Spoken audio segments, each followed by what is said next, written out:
Kamu ngeklik video ini karena pengen keluar dari rasa malu kamu. Dan ya, saya juga dulunya malu untuk bikin video YouTube, malu untuk ngomong, malu untuk ya berbicara di depan kamera gini kayak orang benar kan kasarnya.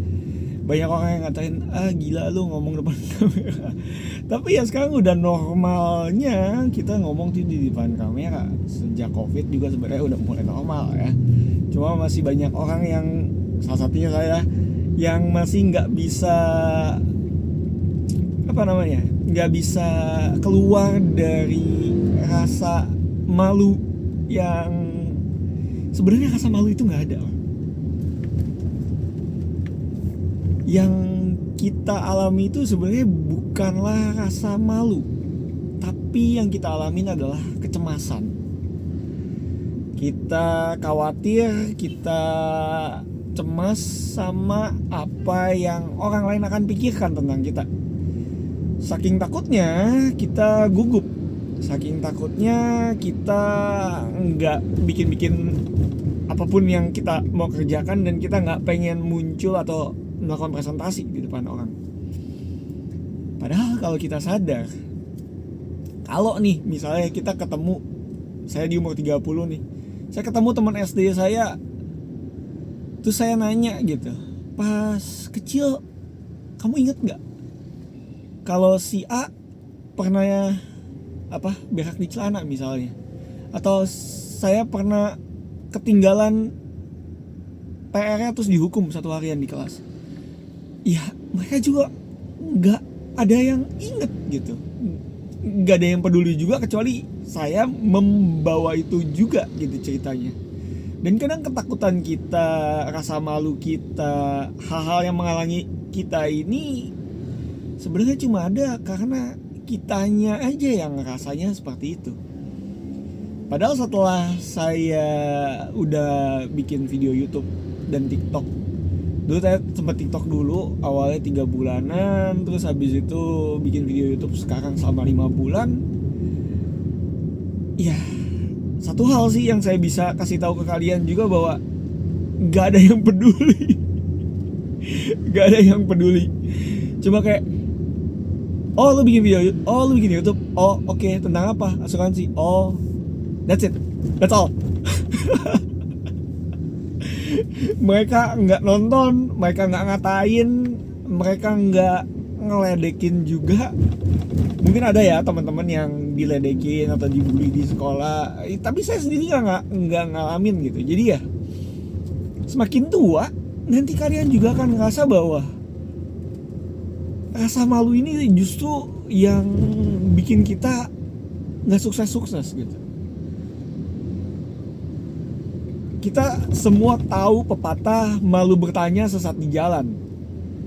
Tapi berapa banyak dari kita yang lebih memilih di dalam mall ngetik di Google daripada nanya pas satpam. Sesuatu yang sebenarnya tuh, aduh, saya sebagai seorang introvert juga merasakan ini gitu. Rasa malu, rasa nggak pengen untuk ngomong sama orang, rasa segan, rasa takut ditolak, itu yang jadi penghalang utama kita. Dan kita ujung-ujungnya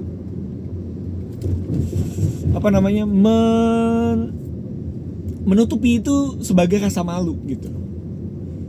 Ya kita nganggap itu sebagai rasa malu, padahal sebenarnya kalau kita telaah lagi, mungkin kita takut ditolak, mungkin kita takut apa kata orang. Jadi bukan, malu itu kayak gejala gitu, kayak kita demam gitu, padahal sebenarnya penyakit utamanya adalah infeksi.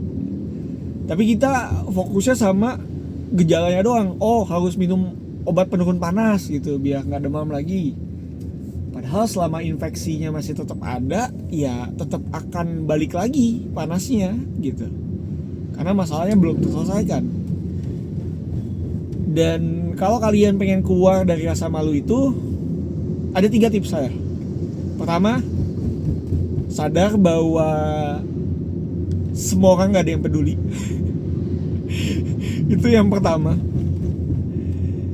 Dan selain semua orang gak ada yang peduli, yang kedua adalah kalau kalian melakukan segala sesuatu, jangan fokus sama diri kalian, fokus sama lawan bicara kalian. Contohnya saya bikin video YouTube, saya fokusnya sama ngasih nilai ke penonton saya, ngasih nilai ke anak saya yang ya tujuan channel ini kan memang saya bikin untuk kasih insight-insight atau kasih ide-ide saya ke anak dan cucu saya nantinya gitu, sebagai warisan ilmu saya. Terus jadi fokusnya jangan ke kita gitu. Kalau kita fokusnya ke kita, ada salah ngomong dikit atau ada apa namanya, mungkin bulu hidung kita kelihatan gitu ya di video, mungkin kita nggak akan posting gitu. Tapi kalau misalnya kita fokusnya sama pendengar kita fokusnya sama apa yang mereka bisa dapetin, kita akan jauh lebih mau bergerak gitu. Terus yang ketiga, kita harus sadar bahwa sebenarnya rasa malu itu gejala. Kita harus cari tahu sebenarnya kenapa sih yang bikin kita malu. Apakah karena kita kurang ngerti materi? Apakah karena kita dulu pernah ditolak sampai jadi trauma ke kita? Atau gimana? Gitu. Kita harus ubah mindset kita harus berdamai dengan diri kita, dan ya kita intinya harus mau untuk berubah, mau untuk mengubah hidup kita, mau untuk mengubah nasib kita. Karena ya percaya atau tidak, semua kesuksesan yang kamu inginkan itu adanya bukan di tangan kamu, tapi di tangan orang lain. Dan kalau kamu sebegitu takutnya, sebegitu malunya untuk meminta tolong atau meminta kesempatan dari orang lain, ya maka kesempatan itu gak akan pernah datang ke kamu.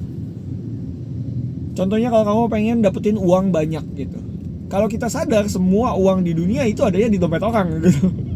Jadi kita mau gak mau kalau mau dapetin uang lebih banyak ya harus kerja atau menghasilkan value, nilai yang bisa dibeli sama orang itu. Nah, makanya kita harus fokusnya adalah gimana caranya saya, bukannya maling ya, bukannya mengambil uang dari dompet orang, tapi gimana saya jadi pribadi yang pantas untuk dibayar sedemikian rupa gitu.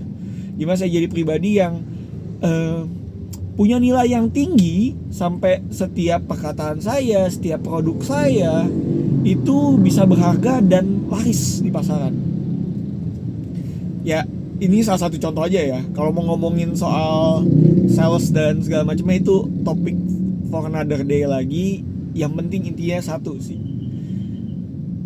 Kalau kita malu, kita itu udah kalah sebelum berperang kasarnya. Karena kalau kita malu untuk melakukan, berarti kita tidak akan melakukan. Dan kalau kita tidak akan melakukan, berarti kita hasilnya cuma satu, yaitu 0, gak ada hasilnya. Sedangkan kalau kita mencoba, hasilnya bisa 50-50 atau bisa aja berhasil. Intinya, jangan pernah takut atau malu. Jangan biarkan malu itu menghalangi kalian. Karena banyak banget kesempatan yang udah Tuhan sediakan di dalam kehidupan kamu yang bisa menjadikan kamu sukses. Dan kadang kesempatan itu hanya berjarak 1 langkah aja. Semoga video ini ngebantu kalian. Nama saya Eskil Wijaya. Tuhan Yesus memberkati. Bye.